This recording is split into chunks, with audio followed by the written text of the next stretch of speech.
This video's content is all about the A9II custom function settings for sports photography. Since so many people are going to use the A9II for sports, I like to do a video on each camera that comes out. And so I have not seen what's in the box yet, but this is an A9II. And when you get these white boxes, it's kind of special because they don't really exist yet. So here we go. I'm going to open this up. This is all the video stuff that I don't care about, at least today. Okay. There it is.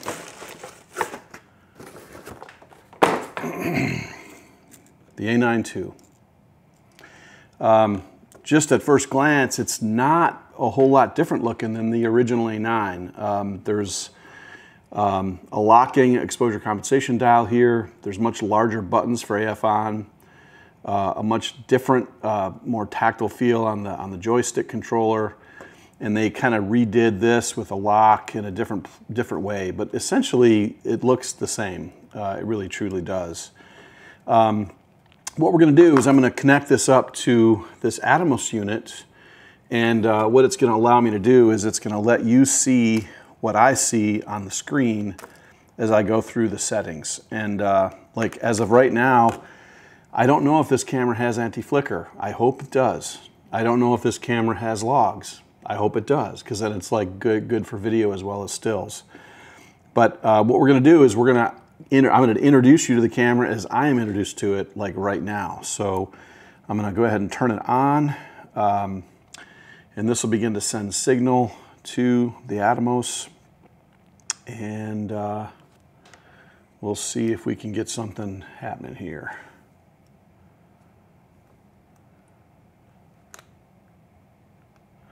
Oh, yeah, it's not working because there's no battery in it. So let's put a battery in it. All right, because I'm such a smart guy. All right, here we go.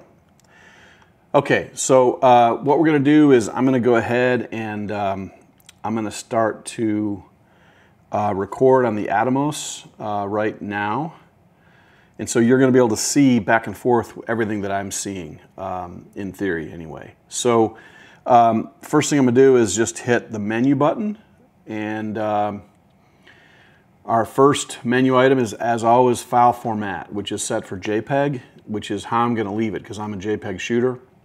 You may shoot RAW, that's great for you, but I shoot JPEG. JPEG quality, I'm going to change to extra fine. JPEG image size is going to be 24 megapixels. So this is significant because a lot of people thought, the rumor site said that it was going to be a 36 megapixel camera. It's not, it's 24 megapixel. So they've chosen to leave the file size at 24 megapixel, which I have not a problem with in the world. It's great.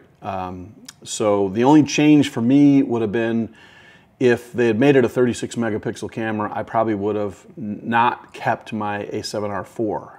But since it's 24, I'm going to keep my A7R IV, and we're all good. So that's the first thing that we just discovered together, that it's a 24 megapixel file. Aspect ratio, I love this, that we can shoot. This is something that I asked for, and many other photographers too, about having 4:3 for magazine covers. Magazine covers are exactly 8x10 in proportion, and so they've added that to the A9, which is great. And of course, I get to shoot squares, which is cool for portraits, which that's fine, whatever. But 3.2 is where I'm going to shoot sports with it, so I'm going to leave it on 3.2. aps-c Super 35, I'm going to leave that on auto. And long exposure noise reduction, I don't do long exposures, I do really short ones, so I'm leaving that alone. High ISO noise reduction, I'm going to leave this at normal because I always do. The noise reduction in the files is so good in the A9, original A9, I'm going to assume it's as good or much better in this one, so I'm going to leave that alone. Color space I'm going to change. It's set to sRGB. sRGB is the color space that you want to use for printing. So if you're going to send a book to Blurb or Shutterfly, or you're going to go to have prints made at Walmart or something like that, you'll want to export in sRGB, but you want to shoot in Adobe RGB. It's a much wider color space, gives a little camera a little bit more information, allows the sensor to give us a little more good stuff. So I always shoot in Adobe RGB. Again, this is an issue that is a non-issue for those of you that shoot RAW all the time. But at 20 frames a second, man, well, I don't know what this one is. Maybe it's more. I have no idea. We'll see. So I'm going to leave this at Adobe RGB and move on. Okay, notice the intervalometer shoot function, which is great. I don't really care about that. I don't use that too much, so that's cool. Okay, priority set in AFC. I only shoot AFC. This camera is set to AFC. I'm going to leave it where it is. Balanced emphasis is really good. If you're using non-Sony glass, if you're using an MC11 or a Metabones adapter, the Metabones especially, you may want to leave it on AF, so up here. But I find that balanced emphasis works great for the MC11. So the MC11 is great if you're using that. But in general, with Sony glass, you always want to leave this unbalanced. So yeah. Focus area, wide is the normal setting out of box. I'm going to go ahead and change this right now. I'm going to go down into tracking settings, which are at the bottom. And I'm going to go, and it will not let me do this without a lens attached. So I brought a lens along here, my favorite wide angle on the planet, 24 GM. So now we should be able to access focus area. And now we can go to the bottom. So yeah, just remember, when you want to achieve focus tracking, or what we call real-time tracking, you're going to have a lens attached in order to access those settings. So I'm going to go down and I'm going to go to the right, and I'm going to go tracking, flexible spot medium, which is my normal go-to setting for all the time. So now we've got that set. And then focus area limit, I don't use too much. Switch vertical horizontal AF area. This is kind of a cool setting for 1990. When Canon did this, I think on the 1D Mark II, might have been the 2N, I forget. But it allowed you to set the focus point in horizontal mode to like slightly off center. And then when you flip the camera vertically, it mapped it and put it in the same proportion of the area of the viewfinder when you went vertical horizontal. This is completely now superfluous. We don't need this because we do tracking, and real-time tracking is way better than anything like this. So I'm going to leave this off, but it's kind of nice to have for, I don't know, old time's sake, whatever. Next one, auto illuminator. This is very important. You've got to turn this off. NCAA rules, most high school rules, and definitely the NFL, the NBA, you cannot emit a light beam that would go right into the player's faces anytime. So that's what this does. The AF illuminator basically illuminates so that the camera can focus, especially when using a flash in the dark, but you can't use that for sports, so we're going to bag that. Face and eye AF set.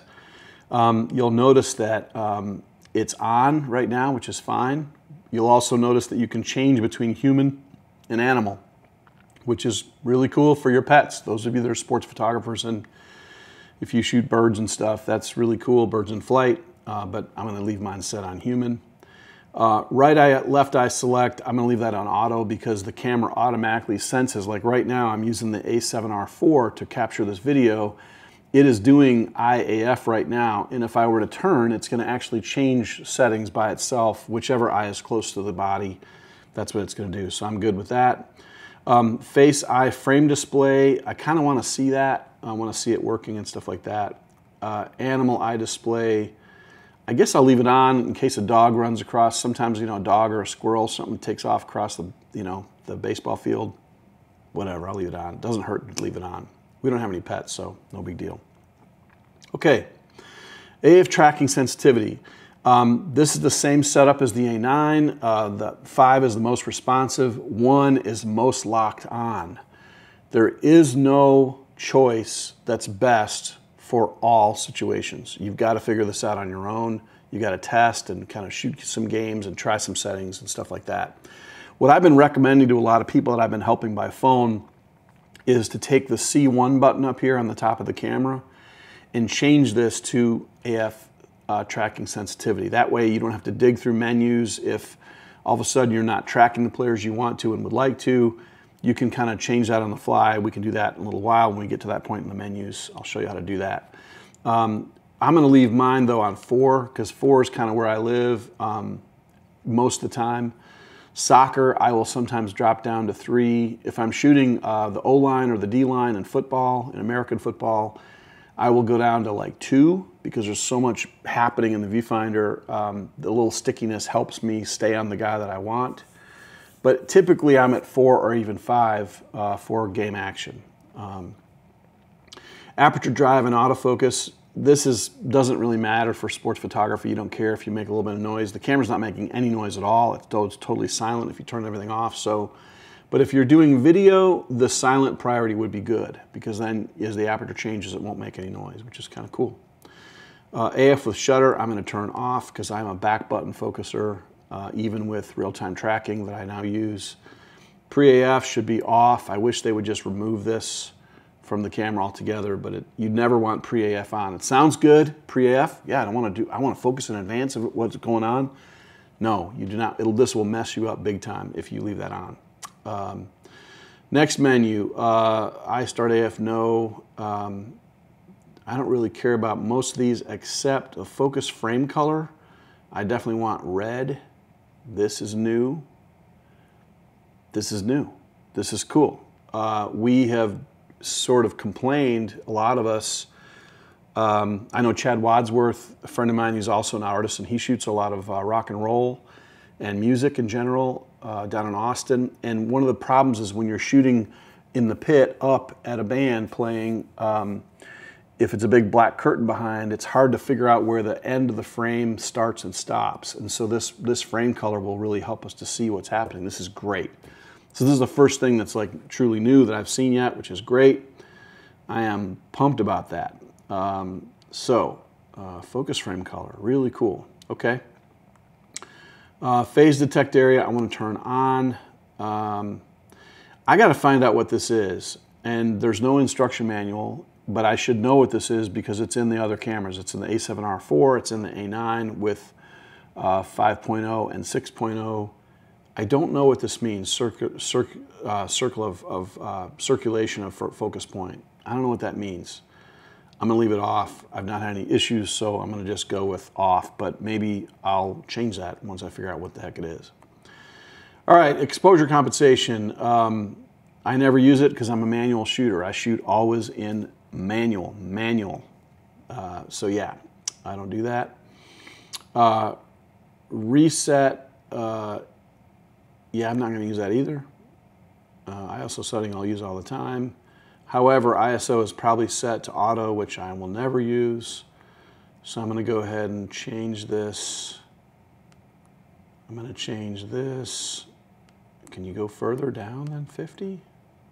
No, 50 is it, which is cool. Can you go higher? 204,000 ISO. That's intense. Dang. So I'm going to just go ahead and set this at 320 for right now. I do not use auto ISO ever because it's too dangerous. The cameras, even if you're shooting in manual exposure, if you have auto ISO on, you're still in automatic and the camera is changing the exposure with the ISO setting. And I like to be in control of everything. It is inconvenient occasionally at a game where there's like really high clouds that are moving really fast with wind, but it's worth it to me to kind of stick with what I'm doing. So I'll leave that off. Okay, metering mode multi. This is kind of old school. Sony's just putting these old ones in there. But really, because you can see what you shot and see as you're shooting it, you see the reality of the exposure with setting effect on. This is really not needed. So anyway. Face priority and multi-metering. This is kind of cool. What this means is that if you're shooting an automatic, like a lot of sports shooters are shooting aperture priority, so they'll put the lens at 2.8, and then they'll allow the camera to set the shutter speed, which is fine if that's how you like to work. What's neat is in this setting, if you turn it on, means that the metering in the camera is going to recognize that there's a person in the frame, and if that person happens to be, say, backlit, it's going to skew the exposure towards the correct exposure for that person within the frame, which is really pretty powerful. So if you're not comfortable shooting manual like me, I would definitely turn that on. That would be a really good thing to do. So excellent. Exposure steps, third of stops, all of us are on the edge all the time. The difference between a third stop and a fifth stop means something sometimes to a sports photographer, so I'm going to leave that at the default setting, which is third stops, which is great. AEL with shutter doesn't matter to me because auto exposure lock is not going to work if you're in manual, so manual's my thing. Exposure standard adjust is really cool. I've never had to use it on any Sony camera, but I like the fact that they give it to us. Now, way back when you'd get a brand new Minolta meter out of the box in the film days, one of the things you had to do is you had to test the meter right off the bat to see if it was accurate, if it was giving you the correct exposure for whatever film speed you were shooting. And in a similar way, if you have issues with your camera constantly underexposing or overexposing, especially if you're shooting in manual, for instance, you can actually adjust the standard exposure of the camera. You can raise and lower it, which is kind of nice. I've never had to use it. The Sonys are always accurate out of the box, but it's kind of cool that we have it. It's set to fill flash right now, which is fine. The only thing I'm going to do down here is I'm going to go to wireless flash. And I'm going to turn wireless on because I use Godoc's the V862S flashes and the 8200. And I use the Dynalite Baja B5s, which are brand new, which are really cool, but that's for another video. And so anyway, basically you have to turn that on. So if you're using a wireless trigger, it's not going to work until you turn this one on. I'm also going to make one other recommendation in flash mode. I haven't done this myself, but remember the C1 button, I think I'd like to have that on autofocus sensitivity. I would recommend if you're a wedding photographer and you love the A9 for that work, the C2 button might be a really good place to put this fill flash because it will let you, I'm sorry, it'd be flash compensation, excuse me. Because this way you could basically set it to like -1 stop under ambient, so you're filling and not blasting away. But anyway, there it is. If you need it, you can leave it there in the menus. You can also put it in the function menu if you'd like, whatever. So that's cool. But make sure you turn wireless flash on if you use flash a lot, especially with any kind of a foreign trigger outside of Sony. White balance auto, I don't expect to see anything different here. This all looks the same as what I'm used to. Yep, all that's the same. D-range optimizer, turn this puppy off. You just don't want to have that on. Unless you're shooting real estate interiors, I don't really use that. So you can decide what you want. Creative style, this is kind of cool. This kind of gives you different looks, and also these looks can be changed. Like if you like portrait, for instance, you can actually go to the right in the menu and you can increase contrast. You can decrease saturation, and you can up your sharpness if you want to, whatever. So I don't really use these too much. I'm going to turn that off, but it's kind of nice that you have that extra stuff. Picture effect, these are all things you can only do in JPEG, by the way. If you're a RAW shooter, you don't have access to picture effect or creative style, so that's off the books. So that's that. Shutter, auto white balance lock. I leave that off. Let's see. I don't think I'm going to do anything here. Nope. Anti-flicker shoot. Yes. All right. So if you shoot in really crappy old high school gyms or college gyms, if you're shooting in like, football fields that have like most of the lights are burned out and the school was built in 1940, anti-flickers for you. This is great. So this is the one big pesky thing that the A9 lacks. And the a9II has anti-flicker, which is so great. I'm so happy. Now, here's the deal. Do you turn it on and leave it on all the time? No, you don't. Because if you're shooting outdoors on sunlight, anti-flicker is going to slow the motor drive down slightly. And so you don't want to do that. You want to leave anti-flicker off. But when you get into like a suspect lighting situation, and what am I talking about? Anti-flicker takes away if you shoot a burst of 5 frames, for instance, of a football game at night under lights, your first frame is yellow, your second frame is kind of blue, your third frame is kind of yellow again, and then the fourth frame is orange, and then surprise, you'll get one frame that looks perfect, where white is white and everything looks good, and then you'll go right back into the other. Anti-flicker it'll retard or speed up the shutter to only fire at the peak pulse of the lighting in the stands.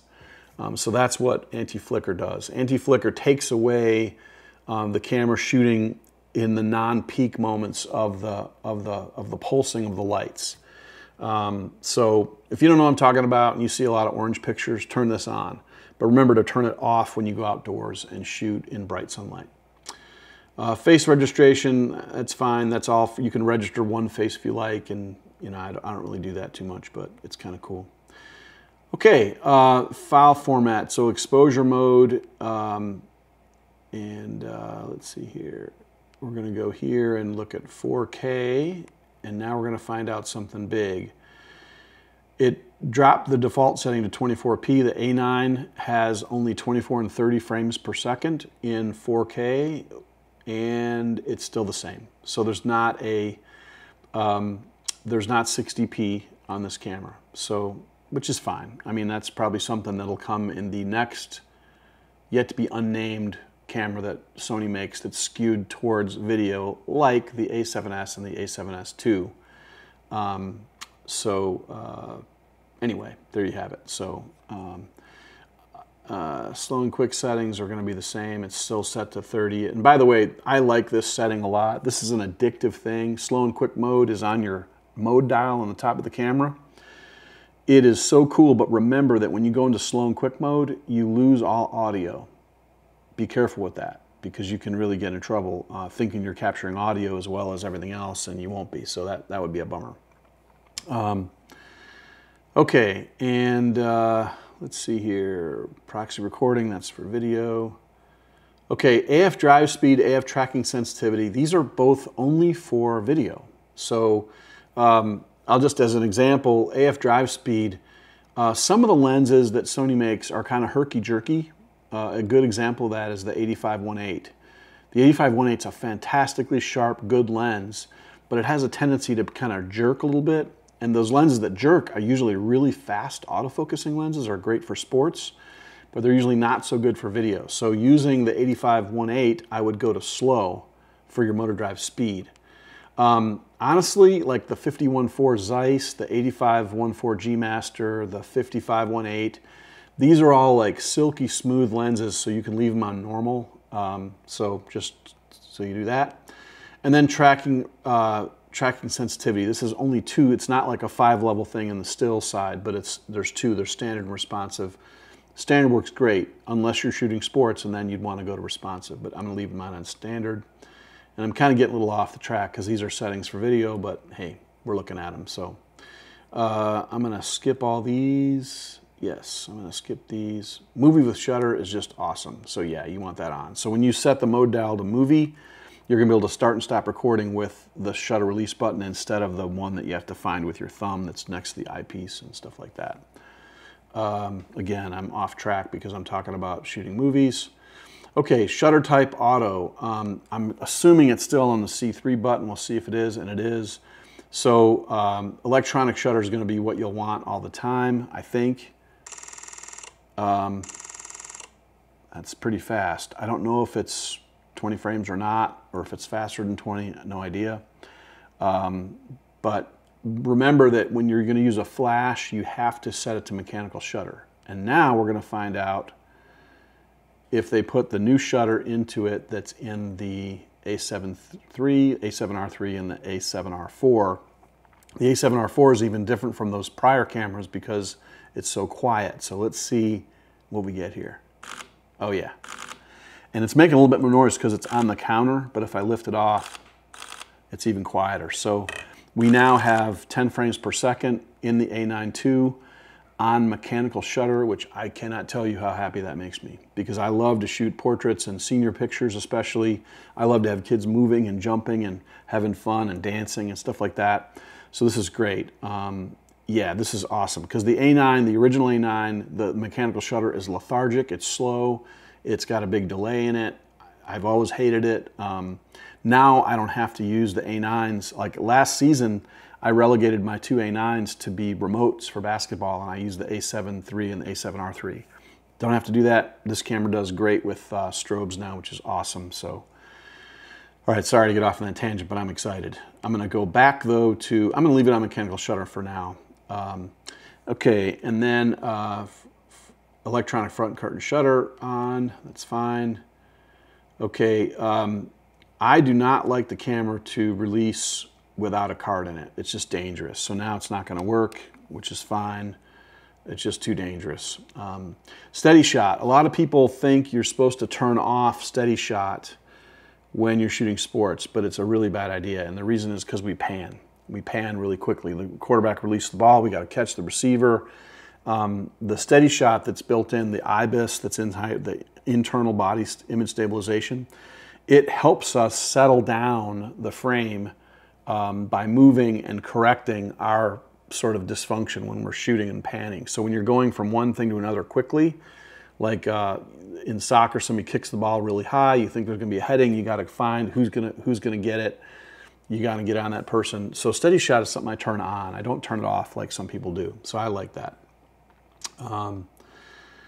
Okay, we're not gonna fool with that. Okay, Finder, frame rate, high, definitely this needs to be on high. This is gonna give you the super quick, what's called, I can't remember what it's called, but it's basically, it gives the viewfinder the ability to act really quickly and keep up with what the camera is seeing.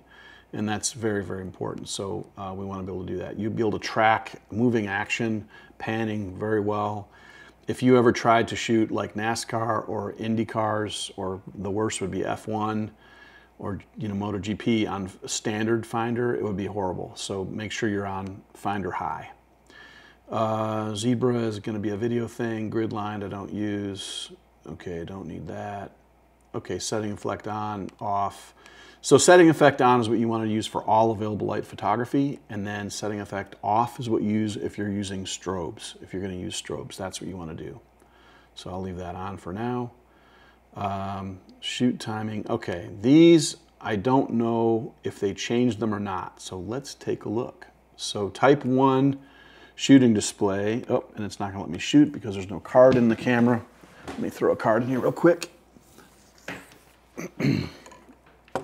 Oh yeah, they took off the lock too. So the card door is just like the A7R4, and now number 1 is in the top instead of the bottom. So you put the cards in the top now instead of the bottom. And both of the card slots are fast, which we really like. That's awesome. So let's see here. Yeah, type 3 is what I like. So I'm gonna leave it there. Okay, auto review's off because we don't shoot DSLRs anymore. We're done. We're through that phase of our lives. Okay, custom key. So this is really important. AF on should be simply AF on. You're setting the tracking feature in the autofocus area setting, okay? But you're triggering that tracking by using the AF on button if you're a back button shooter. This is confusing because you can also, there's one called tracking that's an option in here, but don't use that. So see tracking on, that's not what you want. You just leave it on, AF on, and you're good to go for that button. You can also do, if it's more comfortable for your thumb to find the AEL button, you can turn that one on to AF on as well, whatever you like. So, 4 is shutter type. Interesting. Huh. These are just, now, what I do here is touch operation select. I'm never going to use the touch screen. I don't use it for anything. So I'm going to actually change this to something else that I never, let's see, I'll change it to, what am I going to change it to? I'll change it to aspect ratio, whatever, something else. Actually, I'm going to change it to aps-c full frame. And that way, if I don't have a focus hold button, I'll be able to use that. I'll explain that in a second. So I'm going to go over here. These are fine. And the last one is focus hold. Now, I'm never going to use focus hold. I want to do the punch in. So what I'm going to do is I'm going to change this one, and I want to go to the aps-c full frame zoom, where the camera will actually zoom on the sensor, is what I'm looking for here. And I definitely went the wrong direction. There it is right there. So aps-c full frame select. So now when I'm looking through the lens, like the 24, I can just pop this button and it's gonna zoom into 1.5x without a teleconverter. It's very nice. I use it all the time.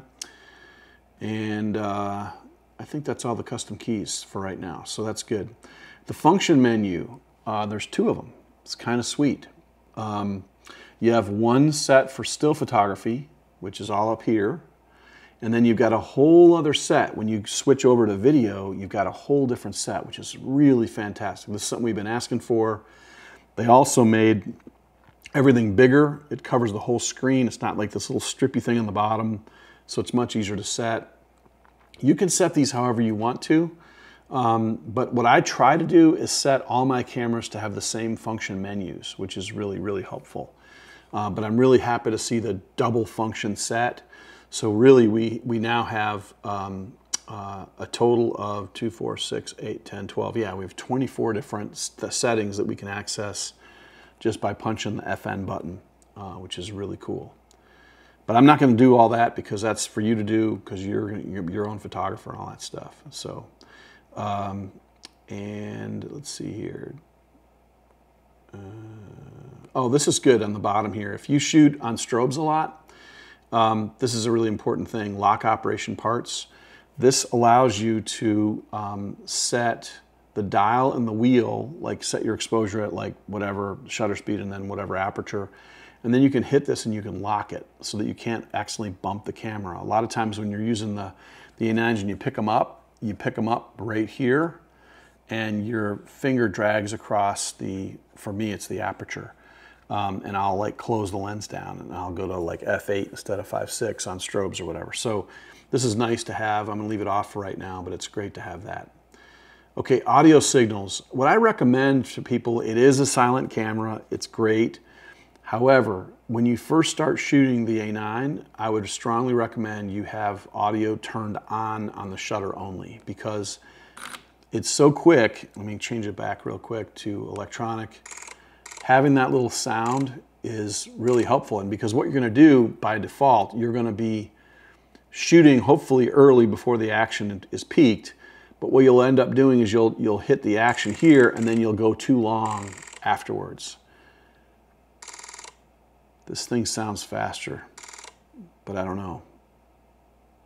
I'm not sure. I'm going to check back, and before the video ends, I got to change it, go get a flash anyway. So I'll check out the specs and see if this is still 20 frames a second or if it's better. I don't know. All right, here we go. So audio signals, I would recommend shutter only, but of course, if you go in to shoot golf or something like that, you know, turn it off and make it dead silent. It's great. Okay, this is all, by the way, there's a guy named Greg Gibson, good friend of mine, awesome photographer. He's a former scrum shooter from DC, and he does amazing wedding photography work. He has figured out this FTB transfer function, so if you just search for Greg Gibson on YouTube, you'll find his stuff. He's doing great stuff with that. So I'm not going to fool with it. Let's see here. Okay, edit device name. I always do this just because I like to know if I have a problem with something, I want to know what it is. So the first thing I'm going to do is roll down here to the erase thing. And then I'm going to go down here to A, and then 9, and this will be 2, A9II, and then everything else after that. So that's what I'm going to go for my, that's the device name. Okay, and let's see here. Import root certificate, I have no idea what that is. Oh, from the memory card. Don't know what that is. Pretty cool. And I guess these are network settings, security and stuff like that. I don't know. So we'll have somebody else will do a video on that, I guess. Hopefully. Okay, voice memo! Voice memo. Okay. All right, records only while the center button is pushed. Plays back voice for images with voice memos. Thank you, engineers. This is so huge because now I can take my, like, let's say I just took this picture. I can get that picture up on the frame, and then I can push and hold and record something to give a good caption information and then let go. And now that is embedded on the file, which is really big deal. So I'm very excited to have that. Thank you, Sony, for listening. We've needed voice memo for, well, since the very beginning. So thanks for giving it to us in the A9II. So we got anti-flicker and we got voice memo. This is huge. It's a good day. All right, sorry I got all excited, but that is a monster thing. So let's go to here.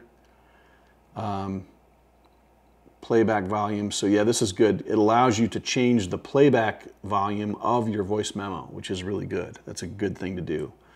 Because if you're shooting golf, you want it to be low and quiet. If you're shooting a jazz quartet, you want it quiet. If you're shooting the Super Bowl, you probably want to have that thing turned all the way up so the internal speaker you can actually hear yourself what you said. So this is great. Thank you so much, Sony. I can't, this is so great. I'm just pumped that they have this. It's awesome. So when the center button's pressed, oh, this is great. Okay. All right. I'm going to move on. Sorry. Don't care about that. Let's see. Playback speed for intervalometer. Don't care, don't care, don't care. No, what's view mode? I wonder what that is. Date view. Okay, gotcha. All right, cool. Wow. Okay, anyway. Image index, auto rotation, yes. Okay. All right, this is a big one. Delete, confirm. I do delete first. It's one less button push to get rid of a bad picture, so I do that a lot. Power save start time. This is very important for people that want to do remotes. So if you're going to shoot baseball and you're going to put a remote on third base or on second base, you'll want to bump this up to 30 minutes so that the camera doesn't go to sleep. Because if you are shooting the game and it's on 1 minute, the camera will go to sleep, and then when you hit the button to fire it, it'll have to wake up, and by the time it wakes up, the guy will already been by the base and you'll have missed it. So, but that's what that is. But normally leaving it on 1 minute is perfect. That's good. All right, and auto power off. I'm gonna leave that alone. Okay, touch operation is off. I wanna leave that off. Touch panel pad. I'm gonna leave it on pad only. I'm just got that off, so I'm not fooling with that. Okay. Okay, daytime setup. This is cool. We do use daylight savings where I am, date time. This is kind of a big deal because what you can do is you can set your camera setup so that you can do, all your cameras are set to the same exact time. Again, my friend Greg Gibson, he has a lot of information on this. He's got a video up on how to do this where you can use the Imaging Edge software to synchronize all your cameras to the exact time and to the second and tenths of second or hundredths of second or whatever it is. So this is great when you're doing edit and you're at a football game and you drop your big lens and you pick up your small one and you shoot the touchdown. If your cameras aren't timed out the same, that touchdown won't appear together. And so you really want to do this, take that seriously to set your time. And that's good. So let's see here. All right, copyright info. You can actually embed your copyright information into every file you shoot, which is really nice. Right serial number I'm going to put on because I want that to appear in the XIF data, which is good. Format. Let's see, record media settings. Select recording folder. This is, again, you're going to have 2 high-speed UHS 2 receptacles for SD cards, so it's much better than the original A9, which only had 1. Let me reiterate, the old A9, the A9 original A9 has only high speed in the bottom slot, and that was slot 1. The upper slot was too slow. Now we have both double UHS 2 slots. They're both fast, but the number 1 slot is the upper slot. So your default is the upper slot, no longer the lower like the A9. So A9II has changed that a little bit. Okay. All right, I think we're file settings, and that's still good. File name format. Oh, yeah. So I think this is saying series counter reset, file name format. This is pretty cool. So we can now, and this is on the video side, this is great. So you can set up your own date system, your own like file naming system, and oh, I like this. This is new.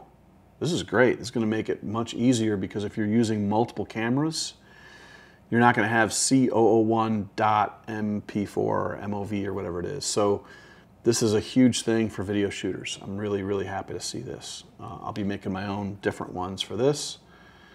Thank you, Sony, for doing this. Title name settings. Yeah, you can set your own names. So this is big, man. This is big. So I can delete this, and I can call it, I can make it my Z camera. So Z2, say. This is great. I'm going to call it Z2. So now every time I write a video file, it's going to start with Z2 in the title name, which is awesome. Thank you. This is great. Okay. And display media information. Version, I'm assuming, is 1.0. Yeah, it is. And don't be surprised if there's a firmware update on the A9II in a short order. It's very likely. They try to get these cameras out as fast as they possibly can, and occasionally bugs appear only when real photographers get them in our hands and actually start doing things. Sometimes you'll have maybe 26 different custom functions set, and 2 of them will cross up and cause an issue. And that's why we do firmware updates, and so it's great. We've had, I don't even know how many there have been for the A9, the original A9. I think there's been like 7 different firmware updates. Of course, the last 5.0 was the big one. But anyway, so this is good. Okay, save load settings. This is really cool too, because what I'm going to be able to do is I'm going to be able to save all these settings, and I can name it something, like I can go down here and I'll name it PMR.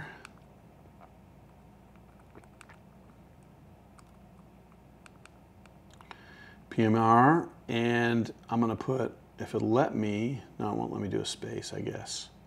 But what I can do is I can call it PMR, and then I can name that file PMR, and then I can save it. And what this is going to let me do is now take the card out of the camera, and I could take 2 more A9IIs and put that card in and just hit load, and it will load everything I just did into the cameras just like that. So we finally caught up to Canon and Nikon. Thank you again, Sony. I appreciate it. You guys are, it's pretty cool. So very happy to see that. And then setting reset, we'll reset all the settings. And then we go back to my menu settings, of which there are a ton of them. There are a lot of them. So, so what is missing? It's missing. I've got to find out right now if this camera is capable of doing 250 sync. And this is a big deal for me because I shoot on arena strobes all the time. And so I'm going to go check this out, and I'll be right back because I got to go get a strobe and hook it up. And so what I'm going to do is I'm going to actually stop the recording here and stop it over here, and then we'll pick it up. Okay, this last thing I'm going to do is test the A9II. In a perfect world, this camera will be the very first Sony mirrorless camera with 250 sync, I hope. Many of us shoot hockey and basketball on strobes in big arenas, and it's really important to have a high shutter speed, as high as possible, to synchronize with the flash so that we can overcome ambient light. And as stadiums get bigger and bigger and more bright with new LED technology, it's more and more important to be able to overcome that ambient light and get over it. And so even though a third of a stop between 200th of a second and 250th seems like not very much, it's a big amount if you're doing on strobes. So we're gonna do this test here. I've got the brand new Dynalight B5 here, and I've got it connected up to a Pocket Wizard, which is the universal standard of all radios on the planet. And what I'm going to do is I'm going to start at 200th of a second, because many of the Sony cameras cannot even achieve 200th of a second sync. So we're going to try that first. And yeah, it's totally clean. So 200th is good. So this is good news, because we haven't had a perfectly clean 200th of a second sync yet. They've really been more 1/60th, but here's the drum roll, please. So I'm going to go from 200 to 250 and shoot one, and no, you can see the big black thing over the top of the frame. So we don't have 250 sync, which is a disappointment for many. A lot of NBA photographers have been kind of sitting on the fence. They've heard and know that like the autofocus is better, the lenses are sharper in Sony. But a lot of them are waiting for 250 sync. It is a big deal for those of us that shoot on strobes in arenas. So hopefully they'll get it one day. I was really hoping today was the day, but it doesn't color my overall impression of the camera. I'm so happy to have the A9II. This is a camera that I'll be able to shoot on strobes with. I just have to use really powerful ones to overcome the ambient. The feel of it is awesome. I've got the grip here because this is the same grip as the A7R4. So when you add the grip, it's tremendous. The feel is tremendous. The same tactile feel you have on the body is transferred in the grip too. So it's really great. So yeah, we really have a great new camera. This is the camera that will go to the Olympics for sure. And man, I can't wait to get my own two as soon as possible. Whenever they come out, I'm going to get two. So thank you for watching. I know this is a long video, but there's a lot of information to get through. I hope that these settings will help you in your own settings for your A9II. Thanks for watching. This is Sony artisan Patrick Murphy-Racey.